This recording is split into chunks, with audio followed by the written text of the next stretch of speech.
Assalamualaikum warahmatullahi wabarakatuh. Selamat sore dan salam sejahtera untuk kita semua. Perkenalkan, saya Ricardo Sera, SPD MPD, dosen program studi pendidikan biologi, Fakultas Keguruan dan Ilmu Pendidikan, Universitas Katolik Widya Mandira. Pada kesempatan kali ini, izinkanlah saya menjelaskan salah satu mata kuliah yang saya ampuh, yaitu strategi belajar mengajar. Mata kuliah strategi belajar mengajar adalah mata kuliah yang ada di kurikulum program studi pendidikan biologi pada semester 5. Mata kuliah ini disiapkan untuk membekali para mahasiswa program studi pendidikan biologi sebelum terjun ke sekolah dalam melaksanakan PPL atau magang. Deskripsi mata kuliah. Bobot SKS adalah 2 SKS. Kode mata kuliah 1410603. Mata kuliah ini dilaksanakan pada semester 5. Nah, deskripsi singkat mengenai mata kuliah ini. Strategi belajar mengajar adalah kegiatan guru peserta didik dalam perwujudan kegiatan belajar mengajar untuk mencapai tujuan yang telah ditetapkan dan diharapkan. Dengan mempelajari strategi belajar mengajar, berarti guru memulai memasuki suatu kegiatan yang bernilai edukatif. Nilai edukatif mewarnai interaksi yang terjadi antara guru dengan peserta didik. Interaksi yang bernilai edukatif dikarenakan kegiatan belajar mengajar yang dilakukan diarahkan untuk mencapai tujuan tertentu yang telah dirumuskan sebelum pengajaran dilakukan. Guru dengan sadar merencanakan kegiatan pengajaran secara sistematis dengan memanfaatkan segala sesuatu guna kepentingan pembelajaran, sehingga bahan pelajaran yang disampaikan guru dapat dipahami dan diaplikasikan siswa dengan tuntas. Capaian pembelajaran pada mata kuliah ini ada 2. Yang pertama yaitu aspek pengetahuan. Yang pertama, bagian dari aspek pengetahuan adalah mahasiswa mampu menjelaskan konsep strategi belajar mengajar. Yang kedua adalah mahasiswa mampu menjelaskan hakikat, ciri, dan komponen belajar mengajar. Nah, poin yang ketiga adalah mahasiswa mampu menguraikan berbagai pendekatan dalam belajar mengajar. Poin yang keempat adalah mahasiswa mampu menyesuaikan kedudukan, pemilihan, dan penentuan dalam mengajar. Poin yang kelima adalah mahasiswa mampu menerapkan gaya belajar dan multiple intelligence atau kecerdasan majemuk. Poin yang keenam adalah mahasiswa mampu menganalisis keberhasilan belajar mengajar. Nah, poin yang ketujuh adalah mahasiswa mampu memilih penggunaan media sumber belajar dalam proses belajar mengajar. Poin yang ke-8 adalah mahasiswa mampu menerapkan beberapa teknik untuk mendapatkan umpan balik.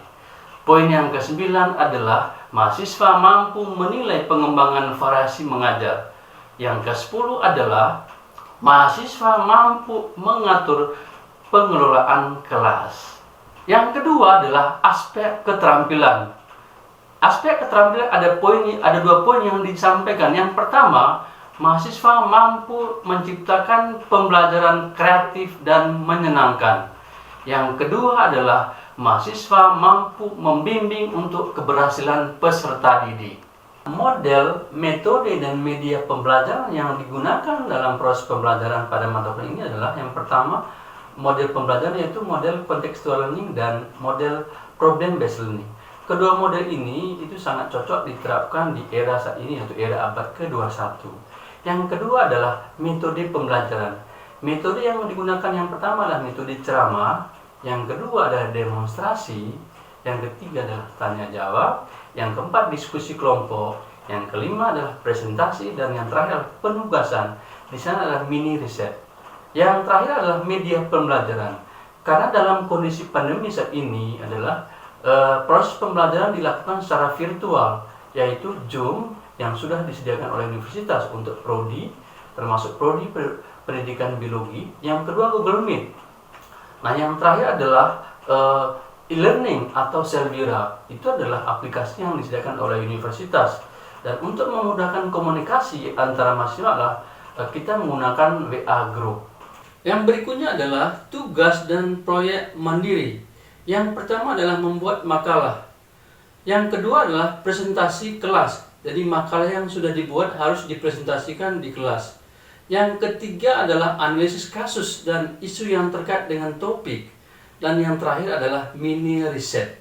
Berikutnya adalah materi perkuliahan. Materi perkuliahan ini adalah dilaksanakan sebanyak 16 kali pertemuan. Jadi 14 kali pertemuan plus UTS dan UAS. Nah, pertemuan pertama nanti akan berbicara mengenai kontak perkuliahan. Di sana menjelaskan juga tentang RPS mata kuliah. Nah, yang kedua nanti hakikat, ciri, dan komponen belajar mengajar. Nah, pertemuan ketiga dan keempat nanti berbicara berbagai pendekatan dalam belajar mengajar. Mengapa materi ini dilaksanakan 2 pertemuan adalah karena mata kuliah ini terlalu banyak sehingga dilaksanakan 2 kali pertemuan. Pertemuan kelima yaitu kedudukan, pemilihan, dan penentuan dalam mengajar. Pertemuan ke-6 dan ke-7 materinya adalah belajar dan multiple intelligence. Mengapa materi dilaksanakan 2 kali pertemuan? Karena materi ini cakupannya terlalu luas. Dan pertemuan ke-8 kita laksanakan ujian tengah semester. Pertemuan ke-9 dan nanti ke-10 kita berbicara mengenai keberhasilan belajar mengajar. Nah, materi ini juga terlalu luas, makanya dilaksanakan 2 kali pertemuan. Pertemuan ke-11 nanti kita akan berbicara mengenai penggunaan media sumber belajar dalam proses belajar mengajar. Pertemuan ke-12 kita berbicara beberapa teknik mendapatkan umpan balik. Nah, pertemuan ke-13 berbicara mengenai pengembangan variasi mengajar. Pertemuan yang ke-14 dan ke-15 itu kita akan berbicara mengenai pengelolaan kelas. Nah, materi ini juga karena cakupannya terlalu luas, makanya dilakukan sebanyak 2 kali pertemuan. Dan pertemuan yang terakhir adalah pertemuan ke-16, itu kita laksanakan ujian akhir semester atau UAS. Evaluasi pembelajaran kita laksanakan sebanyak 5 poin. Poin yang pertama mengenai keaktifan kelas, itu sebanyak 10%. Nah, yang kedua mengenai kehadiran, itu poinnya 15%. Dan yang ketiga adalah tugas dan proyek mandiri sebanyak 20%. Yang keempat adalah ujian tengah semester, yaitu 25%. Dan yang terakhir adalah ujian akhir semester sebanyak 30%.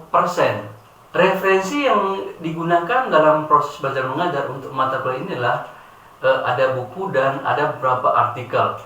Misalnya yang pertama buku dari Sadirman AM. Yang kedua adalah bukunya Ridwan Abdullah Sani pada tahun 2019 dan bukunya Anita Lee. Yang berikut adalah bukunya Ellen Johnson pada tahun 2014. Yang berikut adalah bukunya Omar Hamalik tahun 2011. Dan yang berikut adalah bukunya Hijam Saini pada tahun 2008. Nah, berikutnya adalah bukunya Nuryani Rustaman dan kawan-kawan tahun 2003 yang berhubungan dengan strategi pembelajaran biologi. Yang berikut adalah bukunya Siberman Melvin pada tahun 2009. Dan berikut adalah bukunya Slavin Robert atau Robert E. Slavin tahun 2005 mengenai cooperative learning.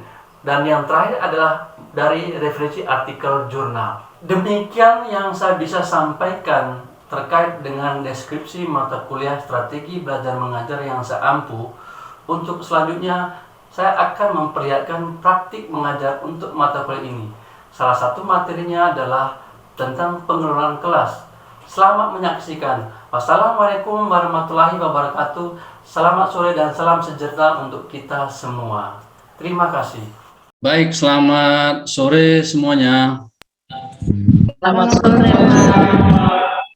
Kita bertemu kembali pada sore hari ini di pertemuan ke-10 pengelolaan kelas ya.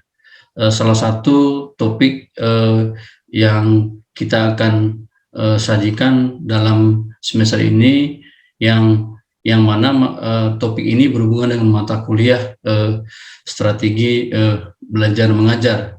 Jadi topik ini sangat bermanfaat ya buat Anda, buat kalian semua sebagai calon guru ya.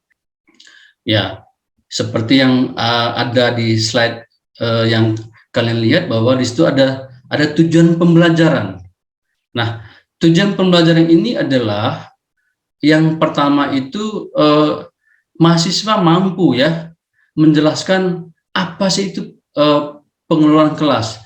Yang kedua, mahasiswa mampu mengaplikasi ya dan mengetahui bagaimana pengelolaan kelas yang efektif. Nah, tujuan pembelajaran yang ketiga yaitu mahasiswa mampu menjelaskan ya masalah-masalah yang terkait dalam pengelolaan kelas. Nah, yang terakhir, tujuan pembelajaran yang terakhir adalah mahasiswa mampu mengetahui bagaimana prosedur-prosedur pengelolaan kelas. Apa yang Anda lihat dari gambar di bawah ini atau gambar ini? Apakah ada yang bisa bantu menjawab? Ya, siapa? Saya Petrus Marianus Caat. Ya. Yang saya lihat pada gambar itu, gambar di bagian kiri itu menunjukkan kekerasan guru terhadap muridnya. Sedangkan yang bagian kanannya itu guru yang humanis atau guru yang dicintai oleh siswa. Terima kasih. Baik, kita apresiasi dulu buat Petrus Marianus Caat, kita tepuk tangan dulu. Jadi betul sekali apa yang tadi sudah disampaikan oleh Marianus, bahwa gambar ini yang kiri ini adalah gambar yang berhubungan dengan kekerasan guru terhadap murid ya. Jadi mengapa gambar ini muncul di topik pembuka ini adalah karena ini berhubungan dengan strategi guru, bagaimana cara dia mengelola kelas. Nah, gambar yang kedua, kalau kita lihat itu memang gurunya sangat ceria, sangat senyum ya, humanis ya. Kita juga lihat murid-muridnya sangat antusias ya, pengen bertanya terhadap gurunya. Baik, itu adalah sebagai materi pembuka awal dari pertemuan kita pada sore hari ini. Pak berharap dengan saya menampilkan gambar ini itu membuka membuka mindset kalian agar nanti kalian kalau sudah jadi guru itu kalian berada di mana, di gambar yang kiri atau di gambar yang kanan. Proses belajar mengajar itu kegiatan yang dilakukan oleh guru ya. Di slide kalian tuh ada 2 poin ya. Poin yang pertama itu yang warna merah itu berhubungan dengan pembelajaran. Sedangkan poin yang kedua itu berhubungan dengan pengelolaan kelas. Pengelolaan kelas adalah menciptakan atau mempertahankan suasana atau kondisi kelas agar kegiatan belajar mengajar dapat berlangsung secara efektif dan efisien. Apa sih tujuan daripada pengelolaan kelas ya? Nah, yang pertama seperti yang tadi sudah dijelaskan oleh temannya, proses mengontrol tingkah laku siswa. Yang kedua, untuk memaksimalkan kebebasan siswa. Yang ketiga, kegiatan mengembangkan tingkah laku siswa yang diinginkan atau mengurangi atau meniadakan tingkah laku-laku yang tidak diinginkan. Yang berikut, tujuan yang keempat adalah kegiatan menumbuhkan atau mempertahankan organisasi kelas yang efektif. Nah, yang berikut, penciptaan iklim sosio-emosional yang positif dalam kelas. Yang keenam adalah usaha yang disengaja untuk menciptakan dan mempertahankan kondisi yang optimal bagi proses belajar mengajar ya. Ya, kita masuk ke tujuan pembelajaran yang berikutnya yang berhubungan dengan pengelolaan kelas yang efektif ya. Nah, bagaimana atau kondisi yang mempengaruhi proses pembelajaran yang efektif itu pertama itu berhubungan dengan fisik ya, kondisi fisik. Nah, yang kedua, kondisi organisasional. Ini berhubungan dengan kondisi keluarga ya. Jadi lingkungannya dia. Jadi kalau keluarganya dia bermasalah di rumahnya, kalau lingkungan dia bermasalah, tentu juga secara emosional dia juga akan terganggu ya, terganggu proses pergulaannya, proses pembelajarannya. Nah, poin yang ketiga itu kondisi emosional ya. Jadi ini juga akan berdampak terhadap pencapaian proses pembelajaran ya. Siswa akan mendapatkan hasil maksimal kalau kondisi emosionalnya itu dia stabil. Di dalam masalah pengelolaan kelas ini sebenarnya ada 2 poin yang saya mau sampaikan ya. Sebenarnya masih ada 2 lagi berhubungan dengan pengajaran dan mengajar ya. Tapi fokus pada 2 poin ini. Jadi kita tuh tahu bahwa masalah universal perorangan itu adalah setiap individu memiliki kebutuhan dasar. Ya, jika ia gagal mengembangkan kebutuhannya, maka ia akan bertingkah laku menyimpang. Jadi kalau tidak sesuai dengan keinginannya dia akan tidak maksimal. Dia akan tidak peduli gitu kan. Nah, tetapi bagaimana kalau kelompok? Kalau kalian lihat di gambar ini, jadi ini adalah seorang guru, dia sangat antusias dengan muridnya ya, muridnya juga sangat antusias. Nah, ini berhubungan dengan kelompok. Nah, tetapi kita tahu bahwa kelompok pun juga tidak terlepas dari namanya masalah. Mari kita lihat. Namun sebelum saya menjelaskan berhubungan dengan masalah kelompok, apakah ada yang bisa membantukan Pak untuk memberikan contoh? Kira-kira masalah yang berhubungan dengan kelompok itu kira-kira masalah yang muncul itu apa saja yang kalian tahu? Saya, Pak. Oke, silakan Regina Kolo. Yang pertama itu kurang kompak. Yang kedua, tidak mengikuti aturan kelompok. Baik, betul sekali. Jadi betul sekali yang sudah disampaikan oleh Regina. Yang pertama itu ya tentu tidak kompak gitu kan.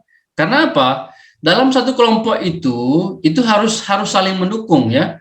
Tidak boleh yang satunya hebat ya dia hebat sendiri, tidak bisa. Kalau ada kelompok seperti itu, lama-lama kelompok itu tidak akan maksimal. Nah, ini sebenarnya juga sama seperti tadi dimensi ini berhubungan dengan prosedur ya. Gitu. Jadi cara-cara atau tata cara yang dilakukan. Ya, ada 2 ya. Tetap ada 2 yaitu yang pertama itu adalah preventif dulu. Apa yang dilakukan? Itu yang pertama kalau kita lihat dimensi preventif, yang pertama itu peningkatan kesadaran diri sebagai guru. Ya. Jadi ya guru harus meningkatkan kesadaran dulu bahwa ini loh kondisi murid kita. Jadi kita harus membuat mereka tuh gimana caranya mereka nyaman, mereka apa yang tadinya mereka nakal ya lama-lama mereka akan menuruti gitu loh, atau tidak yang tadinya sering mengganggu temannya, ya guru juga harus peka dengan situasi seperti itu ya. Karena apa? Seperti yang Pak sampaikan bahwa kadang murid itu datang ke sekolah itu mempunyai keunikan masing-masing gitu ya. Nah, yang kedua adalah peningkatan kesadaran siswa ya. Ya siswa harus diberikan apa ya? Diberikan himbauan ya agar kesadarannya meningkat gitu kan. Gitu. Kesadarannya agar apa yang tadinya dia urak-urakan ya diberikan penguatan agar apa? Agar dia juga semakin lebih baik gitu ya. Yang ketiga, sikap polos dan tulus dari guru ya. Guru kalau terlihat polos itu saya yakin juga siswa murid akan iba juga ya. Yang keempat, mengenal dan menemukan alternatif pengelolaan ya. Ini sebenarnya bisa dilakukan kalau guru benar-benar mengenal satu persatu muridnya tersebut. Itu. Nah, yang kelima, dimensi preventif yang kelima adalah membuat kontak sosial gitu kan. Jadi kan guru itu bukan cuma sekedar mengajar di kelas saja gitu, tapi kan guru juga harus tahu lingkungan tempat tinggalnya si siswa tersebut. Kenapa guru harus tahu? Agar apa? Agar mungkin karena di rumahnya dia tuh sering diberikan kerjaan sehingga dia tidak maksimal di kelas gitu. Mungkin di rumah sebagai tulang punggung sehingga di sekolah dia tidak maksimal, sering ngantuk gitu kan. Mungkin dia di rumahnya sering kerja sambil sekolah sehingga mungkin pulang sekolah dia jualan. Sehingga pasti tugas-tugas yang diberikan mungkin ada tugas atau pada saat begitu proses pembelajaran ya mungkin ngantuk-ngantuk gitu. Itu kan dampaknya. Terus dimensi kuratif.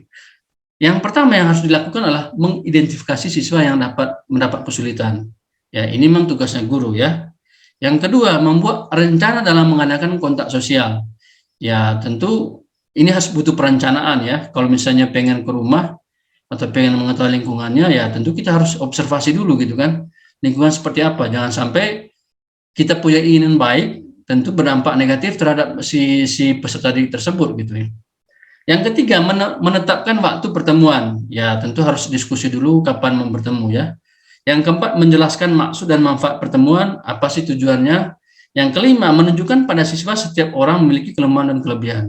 Ya, Nah, ini saya yakin sering-sering guru disampaikan di sekolah ya, gitu. Saya pun juga sama ya, saya pernah menyampaikan hal ini juga di kelas gitu. Yang keenam, segala pelanggaran pecahkan melalui norma ya. Jadi tentu sebagai umat beragama ya tentu harus ada norma yang kita harus ikuti gitu kan. Itu tidak boleh semau gue, semau saya gitu ya. Yang ketujuh, ajak diskusi ya. Siswa perlu diajak diskusi ya. Bahwa semua problem itu ya tentu kita harus cari jalan keluar, tidak dengan melakukan kekerasan ya. Yang kedelapan, pertemuan guru dan siswa untuk memecahkan masalah. Ya, ini juga harus sering dilakukan ya. Gitu. Agar apa? Agar guru juga menyadari, memahami kondisi murid-muridnya gitu kan. Nah, setelah yang dilakukan dari poin 1 sampai poin 8 gitu kan, kira-kira apa yang perlu ditindaklanjuti atau kegiatan tidak lanjutnya ya dari masalah yang didapatkan oleh muridnya tadi. Sehingga apa? Sehingga kalau kita sudah tahu masalahnya, ya guru harus atau sekolah mengambil suatu tindakan bagaimana untuk mengatasi persoalan masalah daripada murid atau peserta ini. Misalnya entah dia pun cewek atau cowok, bagaimana mengatasinya gitu kan. Apa sih peran guru dalam strategi pengelolaan kelas? Ada yang bisa membantu Pak untuk membantu menjelaskan apa sih perannya? Apa sih peran guru atau strategi guru dalam melakukan pengelolaan kelas? Yeskiel, Pak. Siapa? Yeskiel, Pak. Ya, silakan ya, silakan. Peran guru dalam strategi pengelolaan kelas. Di situ yang pertama, guru sebagai demonstrator. Yang kedua, guru sebagai pengelola kelas. Oke, baik. Betul sekali. Sebenarnya peran guru sebenarnya dalam kelas itu sebenarnya bukan hanya 4, tetapi saya fokus pada 4 poin ya. Guru sebagai demonstrator. Nah, kalian pernah dengar kata demonstrator? Ya, jadi jangan dipikir bahwa Pak, kok guru sebagai demonstrator Pak gitu kan? Kalau demonstrator itu kan ada demonya Pak gitu. Nah, sebenarnya demonstrator itu seseorang yang berperan untuk menunjukkan sesuatu entahlah kepada siswa, muridnya atau kepada orang. Itu dia berisikan sesuatu, sesuatu yang harus disampaikan. Betul sekali. Yang kedua, guru sebagai pengelola kelas ya. Tadi kita sudah bicarakan panjang lebar ya. Pengelola kelas itu tentu ya. Jadi kita sudah bicarakan panjang lebar tadi mengenai topik ini. Yang ke-C, guru sebagai mediator dan fasilitator ya. Terus guru sebagai valuator. Valuator itu artinya evaluasi ya. Ya. Jadi agar apa? Agar proses pembelajaran ada kemajuan itu perlu ada valuator, perlu ada evaluasi ya. Apa sih pentingnya pengelolaan kelas bagi guru dan siswa? Nah, yang pertama bagi siswa dulu. Bagi siswa adalah yang pertama mendorong mengembangkan tanggung jawab individu terhadap tingkah laku dan mengendalikan diri. Ya, makanya Anda menyimak materi ini adalah itu bekal Anda nanti sebelum ke lapangan, karena Anda tidak tahu bagaimana situasi kelasnya. Ya, Anda sebagai calon guru atau nanti dikatakan guru baru, tentu Anda harus benar-benar menganalisis bagaimana agar proses pembelajaran yang tadinya baik oleh gurunya tiba-tiba Anda masuk menjadi gaduh, itu menjadi problem ya. Itu memberikan tingkah laku sesuai dengan tata tertib dan menyadari begitu teguran guru adalah kasih sayang bukan kemarahan ya. Jadi ini juga terkadang kita tidak menerima ya. Terkadang guru marah itu ya itu guru ini benci saya. Atau kadang dosen marah itu, itu dosennya benci saya sekali gitu. Ternyata tidak gitu ya. Nah, ini bukan pendapat saya ya. Ini berbagai referensi. Sehingga dari referensi ini kita perlu ambil positifnya gitu, bahwa teguran dari dosen atau guru itu bukan berarti hal negatif saja yang kita dapatkan. Yang berikut, menimbulkan rasa berkewajiban, melibatkan diri dalam tugas serta bertingkah laku yang wajar sesuai dengan ragam aktivitas kelas. Ini jelas ya. Nah, bagaimana pentingnya pengelolaan kelas bagi guru itu sendiri? Ini untuk siswa. Sekarang kita fokus ke guru. Yang pertama, mengembangkan pengertian dan keterampilan dalam melihat kelancaran penyajian dan langkah-langkah pengajaran yang tepat dan baik. Ya, biasanya kan ini butuh orang lain, butuh figur guru-guru lain yang untuk melengkapi ya. Gitu. Makanya guru atau dosen zaman sekarang tuh dia tidak bisa berdiam diri, istilahnya membanggakan ilmu yang didapat. dia harus belajar dari orang lain, belajar dari lihat dunia ya, perkembangan dunia juga itu juga akan berimplikasi terhadap perkembangannya ilmu pengetahuan. Gitu. Yang berikut, memberi respon secara efektif terhadap tingkah laku siswa yang menimbulkan gangguan kecil serta memahami strategi digunakan dengan masalah tingkah laku siswa yang berbeda.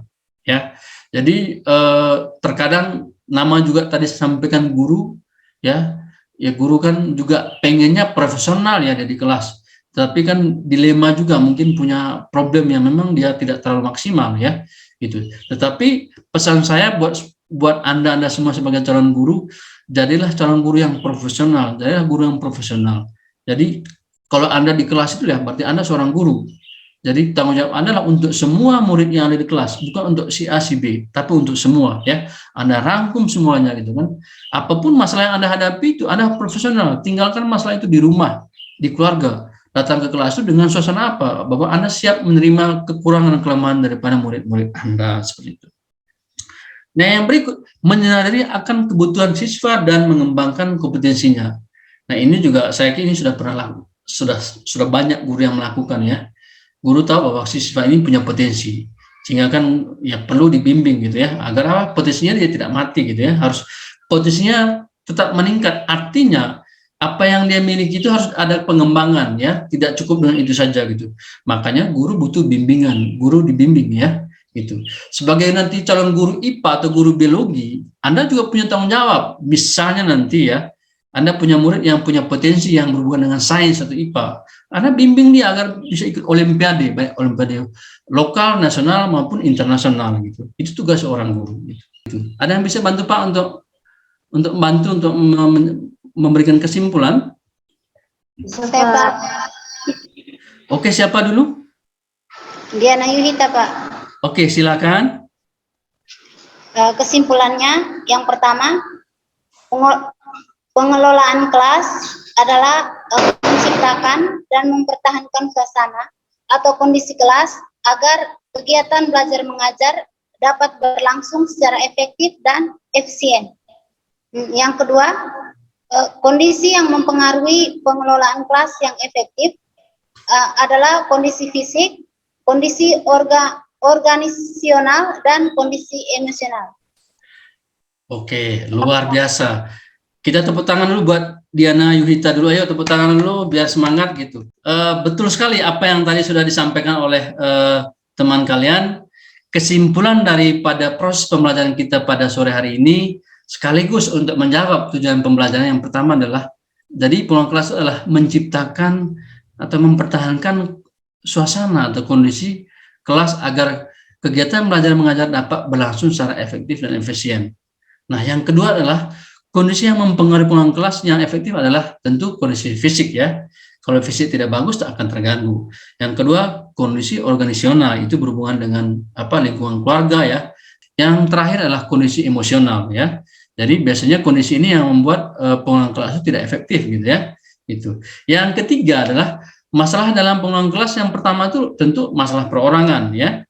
Perorangan ya, dia minder, tidak percaya diri ya. Itu di saat diskusi dia selalu diam gitu ya. Diam bukan berarti dia paham, jadi diam sama saja, paham tidak paham dia diam. Yang berikut masalah kelompok. Masalah kelompok itu yang tadi yang tidak kompak gitu, egonya masing-masing gitu kan gitu. Terus tidak suka dengan teman kelompoknya gitu ya. Itu. Dan yang terakhir adalah prosedur pengelolaan kelas. Yang pertama tadi berhubungan dengan kuratif tadi ya. Jadi kuratif itu kan action ya gitu, action yang dilakukan oleh guru maupun murid. Yang berikut adalah dimensi preventif. Biasanya preventif itu dengan melakukan semacam himbauan, anjuran bahwa tidak boleh begini, tidak boleh begini.